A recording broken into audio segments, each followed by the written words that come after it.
Je pense qu'on s'est longtemps autorisé à ce que l'entreprise soit un espace où on pouvait ne pas bien s'occuper des gens. Et qu'on redécouvre que c'est pas possible. Que ce soit la famille, que ce soit les associations, l'école, enfin tous ces espaces collectifs, aujourd'hui on ne peut plus faire fi, avec le niveau de connaissance qu'on a, qui est inédit dans l'histoire de l'humanité, qu'on est tous différents et que tout le monde est intelligent. et qu'on a tous de la valeur et qu'on a tous notre contribution, pour peu qu'on nous permette d'être une pépite, quoi. Je suis Johan Piplin et je fais un métier qui est celui de responsable de l'Académie UNEA, le réseau des entreprises adaptées, que l'on nomme l'Union nationale des entreprises adaptées. La première fois que j'ai rencontré Johan, j'ai tout de suite senti qu'il était différent. Notre échange a eu lieu lors du Learning Show à Rennes, un événement consacré à la formation. Johan est formateur lui-même et se bat pour lutter contre l'indifférence à la différence. Au sein de l'UNEA, dont il dirige aujourd'hui l'académie, il œuvre pour favoriser l'inclusion des personnes handicapées dans le monde du travail. Reconnaître la richesse que chacun peut apporter à la société plutôt que de normaliser ou de vouloir mettre dans des cases. Et admettre que puisque nous sommes tous différents, c'est peut-être ça la normalité. Je suis Benjamin Gérard, bienvenue dans ce nouvel épisode des Initiants. Mon métier, c'est de conduire des projets, de créer des formations qui répondent aux besoins de terrain, des salariés en situation de handicap, des managers de proximité qui les accompagnent tous les jours, et évidemment des dirigeants. Tu dis que tu travailles donc pour l'Union nationale des entreprises adaptées. Comment tu as fait pour en arriver là? J'ai une formation en sciences humaines, et puis j'ai eu un événement dans mon parcours où j'ai eu une maladie assez importante au moment où j'allais entamer mon DEA pour aller sur une thèse de doctorat derrière. Ce qui fait que j'ai dû 2 ans après reprendre plutôt un master très professionnel, technique, où là j'ai fait un projet de... L'objectif c'était de conduire des projets dans le milieu de la formation, avec comme pédagogie le décentrement culturel. Donc avec l'Italie, le Maroc, le Canada, enfin... C'était en fait quelque part faire la même chose mais avec différentes approches culturelles, donc ça m'allait bien avec ma formation sciences humaines. Et très vite je me suis retrouvé dans les métiers d'accompagner les autres. Et j'ai plutôt travaillé avec des jeunes mais assez rapidement avec des personnes en situation de fragilité qu'on nomme le handicap. Et en fait j'ai adoré parce que ça m'a rappelé plein de choses que j'avais vécues quand j'étais au lycée. Quand j'étais au collège, moi j'ai adoré l'école, mais j'avais du mal à rentrer dans le cadre qu'on nous demandait en tout cas, ou dans les façons d'apprendre. Et le handicap, en fait, ce que j'ai adoré, c'est que tout de suite, ça a été des rencontres. En fait, je dis souvent, à chaque fois, c'est comme des premières fois. En fait, tellement le handicap, en fait, oblige... la singularité est exagérée, exacerbée. Et en fait, ça m'a vraiment renvoyé à mon parcours, moi, d'écolier, en me disant, mais moi qui me sentais un peu différent, en fait, c'est normal d'être différent. Maintenant, je pourrais dire que je me sentais normal. Parce que pour moi, en fait, la différence, c'est la norme. En fait, c'est normal d'être différent. Et heureusement qu'on n'est pas tous pareils. Et une des difficultés, c'est que je pense que, par exemple, moi, je dis souvent que le handicap, quand on parle d'une personne handicapée, on dit que c'est une personne différente. Moi, je trouve que c'est un abus de langage, puisqu'on est tous différents. Donc quand on dit ça, c'est comme si on rajoutait de la différence à la différence. Bon, j'ai eu l'immense honneur de travailler dans différents endroits, dont par exemple un qui s'appelle Différents et Compétents, qui est un magnifique dispositif en France, qui a inventé la RAE, la reconnaissance des acquis de l'expérience, où là, justement, les déficients intellectuels rentraient dans aucune case, qu'on appelait le référentiel de compétences. Donc en fait, on ne pouvait jamais leur reconnaître les compétences puisqu'ils n'étaient pas dans les cases. Donc on a dû inventer, non pas d'autres cases, mais on a dû apprendre à élargir les cases, à travailler à la marge. Et donc ça nous a apporté à nous et à plein d'acteurs de la formation, y compris les certificateurs qui reconnaissaient les compétences, d'apprendre à regarder autrement. Est-ce qu'on ne pourrait pas parler plutôt de singularité alors dans ces cas-là? Tout à fait. C'est aussi une façon de parler de cette différence parce que pour le coup c'est moins connoté et c'est vrai que c'est oser être soi en fait, c'est oser s'oser finalement, ce qui est je pense une des choses les plus difficiles. Mais ce que tu dis là est majeur. Je pense qu'aujourd'hui dans les entreprises, il y a ça en ce moment, un mouvement comme ça au Canada, on appelle le mouvement de la neurodiversité. En fait, c'est dans les approches RH, c'est comment on admet que de toute façon, on a tous le même cerveau, mais on n'a pas mais en même temps, ils sont tous différents, nos cerveaux. C'est un organe, mais il n'y en a pas un qui fonctionne pareil. D'ailleurs, on parle de plusieurs intelligences, de plusieurs formes d'apprentissage. Et ça, je crois que c'est vraiment un enjeu. Toute la génération Z, je crois, je ne sais plus à quelle lettre on est rendu, on voit bien, ils n'arrêtent pas d'oser, ils n'arrêtent pas de... Ils ont une liberté d'entreprendre, en tout cas dans leurs années post-études, où j'avais l'impression que nous, il fallait tout de suite qu'on rentre dans quelque chose, dans une case, justement. Et je trouve ça chouette d'avoir ce mouvement-là, où l'expression des singularités, mais au sein de collectifs, c'est ça aussi. C'est-à-dire qu'il n'y a pas, ça ne s'oppose pas. Par contre, c'est une autre forme de collectif où justement chaque singulier enrichit le collectif. Est-ce que de prendre en compte la singularité de chacun, ça peut pas être un casse-tête dans une entreprise aussi? Dans le réseau des entreprises adaptées, quand je fais quelques séminaires auprès des dirigeants, j'ai une petite boutade que je vais te partager. Les entreprises normalisent beaucoup avec les normes ISO. Tu sais, ISO qualité, ISO machin. Moi, j'aime bien dire avec beaucoup d'humour et de respect que les entreprises adaptées, nous, on s'adapte au quotidien à toutes les singularités. Et notre norme à nous, c'est la norme TRISO ou la norme SCHIZO, quoi.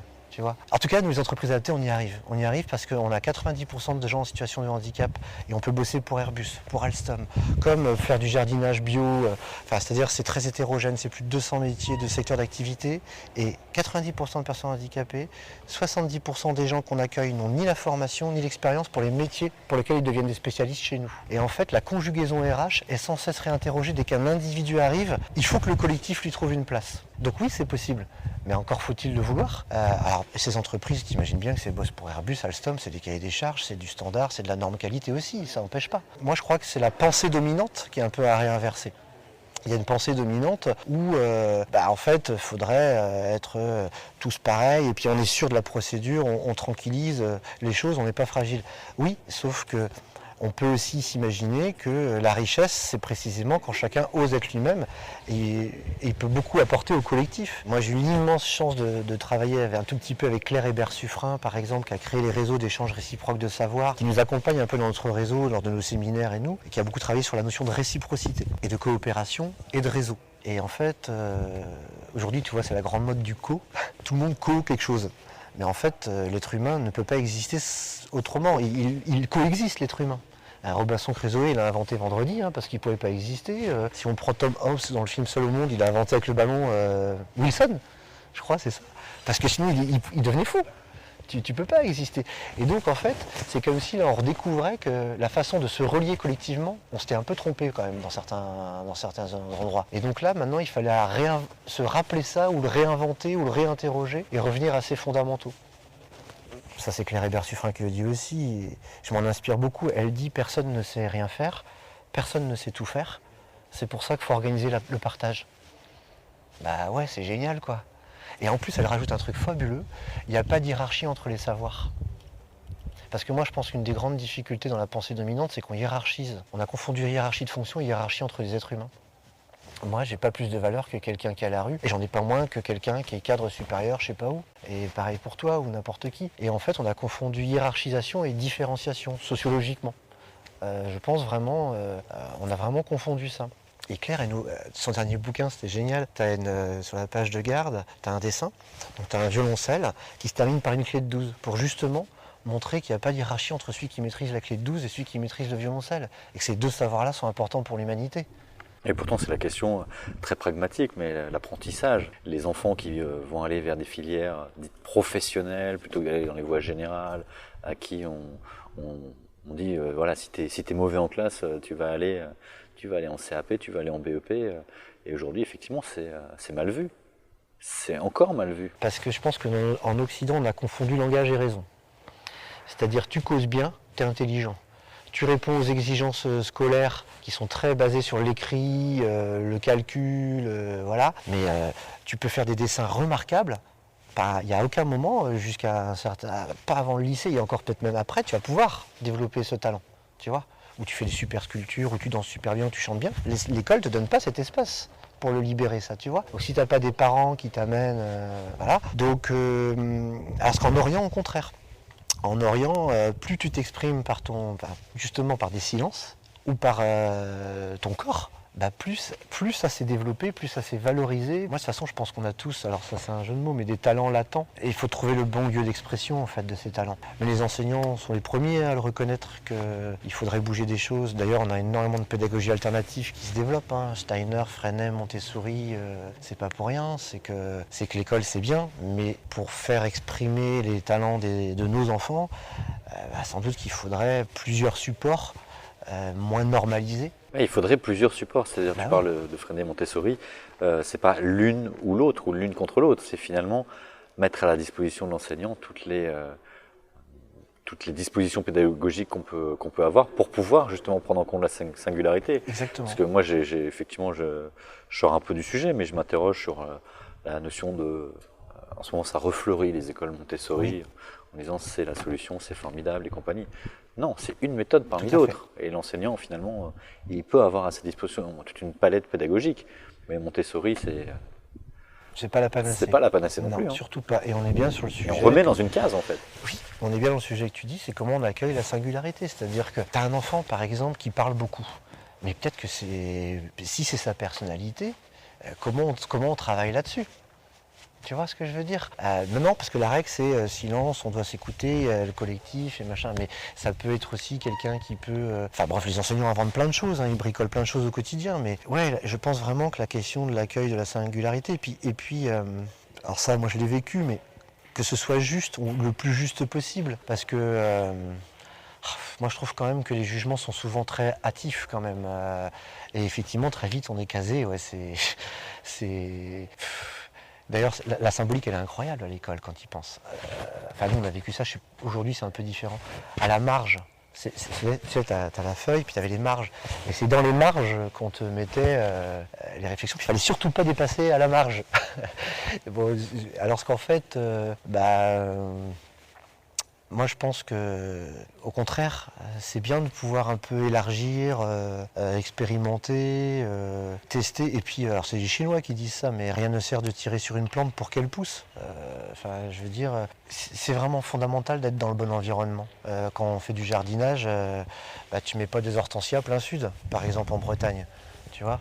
Ça ne marchera pas. Une des grandes forces que moi j'ai appris avec les personnes en situation de handicap, c'est ça, c'est que c'est l'exigence d'avoir des environnements collectifs qui prennent en compte les besoins de chaque singularité.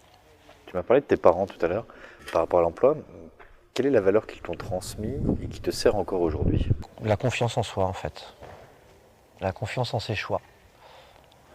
En fait, t'as pas le choix que de te faire confiance. T'as pas d'autre choix que de te faire confiance. Leur liberté à me laisser essayer... Te tromper aussi peut-être ? De toute façon, l'erreur c'est le brouillon de la réussite.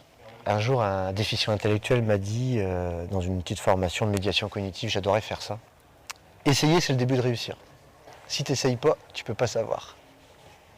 Je trouve ça génial. Qu'est-ce qu'on pourrait dire de toi et qui te ferait plaisir parce que c'est vrai ? Que je suis quelqu'un de gentil, je pense. La gentillesse. Moi, on m'a reproché la gentillesse dans le travail. On m'a même fait passer ça pour un défaut. Moi aussi. Mais aujourd'hui, à 45 ans, je la négocie plus. Je sais que c'est une valeur, gentillesse, générosité, c'est des valeurs non négociables chez moi. Il est hors de question d'écraser l'autre, il est hors de question de dire des méchancetés alors qu'il n'est pas là. Non, c'est quoi ce truc Quel est l'événement au cours des 3 dernières années qui t'a le plus marqué ? Le fait ou l'événement qui t'a le plus marqué ? Moi j'ai un petit loulou, Jules, qui est un enfant autiste Asperger. C'est un grand rendez-vous, c'est pas un hasard, c'est un grand rendez-vous. Il a 10 ans. Et ce qui m'a beaucoup marqué, c'est comment notre famille a été stigmatisée par l'école. Le non-dialogue avec l'école. C'est hyper décevant. Parce que là en face, on te répond l'administration. Alors que c'est pas du tout ce qu'on a transmis à nos enfants, ce qu'on a vécu et ce qu'on voulait projeter. Ils ont proposé des solutions ? Aujourd'hui oui, mais parce que les individus ont changé. Mais on était dans du non-dialogue, on était dans... c'est comme si quand l'école, ton enfant passe les portes de l'école, il t'appartient plus. Attends, mais je vis avec lui tous les jours et Et la fameuse alliance éducative dont vous faites la panacée, il faut peut-être qu'on la vive. Alors oui, c'est vrai que nous, on est un peu plus exigeants, mais parce qu'on n'a pas le choix, compte tenu de la singularité de notre petit bonhomme. Il faut qu'on ait plus de communication, il faut qu'on ait plus de réciprocité, justement, de générosité partagée. Et donc, on nous a proposé du non-dialogue. Pour eux, c'était un enfant comme un autre. Oui, mais ce qui est bien, enfin, je veux dire, bien sûr, mais c'est pour ça que je te parle bien, il avait des besoins particuliers. Mais tout le monde a des besoins particuliers, sauf que lui, les siens, ils étaient reconnus, identifiés, donc au moins c'est clair. Et non, ça a été un problème. Ah non, quoi. C'est comme la RQTH, où je te dis au moins c'est clair, mais on en fait un problème. Donc à un moment donné, tu te dis, mais comment est-ce qu'on peut avoir des mécanismes de reconnaissance et de solidarité? En plus, la reconnaissance, moi j'ai bossé sur ce concept avec les collègues de différents compétents. On découpait le mot reconnaissance. Et on disait qu'il y avait la reconnaissance, c'était comme une renaissance au sein du collectif. C'était un attribut identitaire qui était clarifié. Moi, mon fils Jules, il a été reconnu que là, autiste Asperger qu'au mois de mai. Parce qu'avant, il était déjà identifié enfant à haut potentiel, enfin bon, peu importe. Et son autisme, on s'est battu. Moi, j'ai beau dans tous les réseaux, c'est 4 ans d'attente, hein, en France. Hein. C'est vraiment... Ouais, en fait, c'est pas juste de devoir combattre comme ça. C'est vraiment pas juste de devoir combattre comme ça. Et en fait, c'est pour ça que malheureusement, dans le champ du handicap, ce sont encore beaucoup des parents, des associations de parents. Parce qu'en fait, il n'y a que ceux qui le vivent qui peuvent apprendre de cette expérience-là. Mais en même temps, dire ça, ça veut dire qu'on accepte que les autres, parce qu'ils n'ont pas vécu, n'ont pas la tolérance, n'ont pas l'ouverture. C'est quand même compliqué.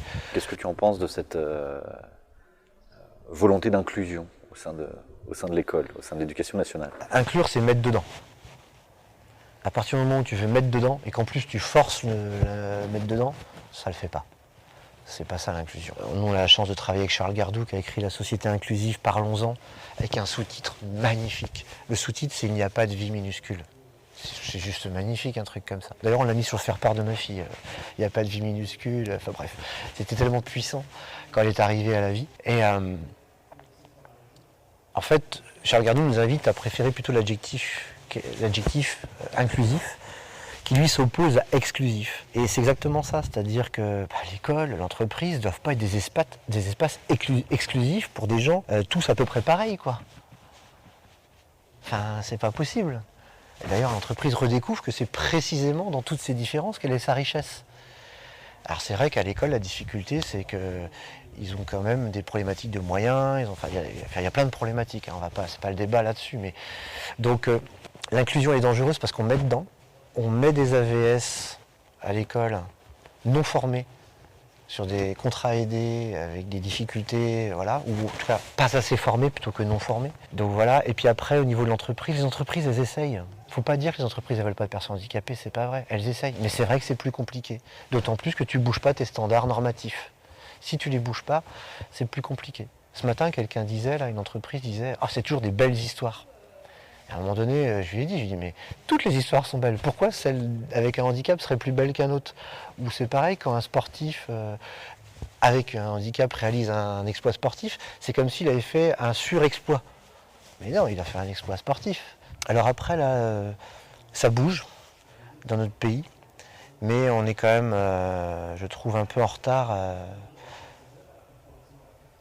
Tu vois, l'Italie, par exemple, le tout inclusif, c'est 1977. Il y a 42 ans. Et tu vas dans un petit village en Italie, tu as très peu de problèmes d'accessibilité. Une grande entreprise avec qui j'ai bossé récemment me rappelait que les services RH, il y a 50 ans quand ils ont été créés, c'était le service des problèmes humains. Donc c'était un problème en fait, l'humain. Donc c'est un truc qu'il faut qu'on maîtrise. Moi je suis sidéré de voir des grandes entreprises qui ont quasiment oublié ce pourquoi elles sont le service qu'elles doivent rendre. La caricature de ça, c'est la téléphonie. Tu as un problème avec ton téléphone, mais tu mets des plombes à le résoudre. Mais l'objectif, c'est quand même de servir le client. Et en fait, elles s'auto-servent de leur propre organisation. On est devenus des consommateurs. On est là pour consommer. On est dans un monde où on consomme, ça c'est clair. Alors, il y en a qui créent le mot consommateur, ça leur permet de se donner une bonne conscience sans doute. Mais c'est marrant que tu dis ça, parce que par rapport à la formation, justement, ce matin, on avait un échange sur il faut qu'il soit acteur. Et justement, moi, dans mon parcours, acteur, je trouve que ça suffit pas. Il y a plein de gens qui n'ont pas envie de jouer ça, cette pièce de théâtre-là, d'être cet acteur-là. Par contre, l'aider à être auteur, ça, c'est autre chose. L'aider à créer avec lui et à être auteur de son parcours, de sa vie, voilà. Et c'est ce que je te disais tout à l'heure. Moi, je connais plein de gens qui aimeraient être plus auteurs de leur truc, mais ils sont dans un écosystème d'entreprise où, de toute façon, ils ne peuvent pas. On ne les autorise pas. Enfin, moi, je vois les différents postes que j'ai quittés à chaque fois. Et là, récemment, on a recruté 7 chargés de mission à l'UNEA il y a 2 ans. On avait plus de 1000 candidatures. 95% des gens étaient en emploi. Ça veut dire que les gens ne sont pas bien là où ils sont. Et on avait beaucoup de gens de plus de 40 ans qui cherchaient du sens. Parce qu'ils se sont rendus compte justement, par rapport à ceux qui ne répondent pas conformément aux exigences scolaires, on leur dit aller vers l'apprentissage. Et ceux qui répondent très bien, en fait ça se passe tout seul. Puis tu peux aller jusqu'à ton bac plus 5 sans avoir aucun projet. Puis le lendemain tu as un boulot. Puis tu arrives vite à 40 balais. Tu te dis mais en fait j'ai contribué à quoi en fait? Et après, ils recherchent le sens. Ah oui, et après ils recherchent le sens. Mais on a rencontré des gens fantastiques, attention, qui faisaient plein de trucs. Mais en fait, ils se sont aperçus que les choses se sont faites toutes seules, c'est vrai, tant mieux. Mais en même temps, il manquait des trucs, quoi. C'est quoi ton rêve éveillé? J'aimerais bien que plus personne ne ressente l'humiliation par un autre. Je comprends pas ça, moi. Je comprends pas ça. C'est complètement délirant de rêver à ça. Le monde dans lequel on vit est magnifique. Mais il faut vraiment je dirais pas qu'on réinvente, mais qu'on redécouvre le lien de coopération qui est le lien naturel de la vie, quoi. Enfin, je veux dire, quand on est en mode survie, par exemple, imaginons on soit un groupe de 10-15, on sera en mode survie dans une tempête. Ah là, il n'y a plus de hiérarchie entre les gens. Ouais, mon rêve éveillé serait ça, c'est que plus personne ne vive un sentiment d'humiliation. Merci d'avoir écouté cet épisode. À travers ces rencontres, je souhaite mettre en avant des personnes qui ne sont ni dans la lumière, ni dans l'intention, mais dans l'action. Vous pouvez retrouver tous les épisodes du podcast Les Initiants sur son site internet lesinitiants.com, mais aussi sur les plateformes de streaming, Spotify, Deezer, Apple Podcast, Google Podcast. Évidemment, vos encouragements sont les bienvenus.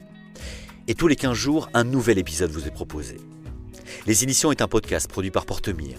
Vous pouvez suivre son actualité sur les réseaux sociaux via Instagram, mais aussi sur le compte Twitter et Facebook de Portemire. Et vous pouvez m'écrire à benjamin@portemire.com, m'envoyer vos retours, vos propositions d'invités, ou tout simplement pour partager nos histoires. À très vite pour un nouvel épisode.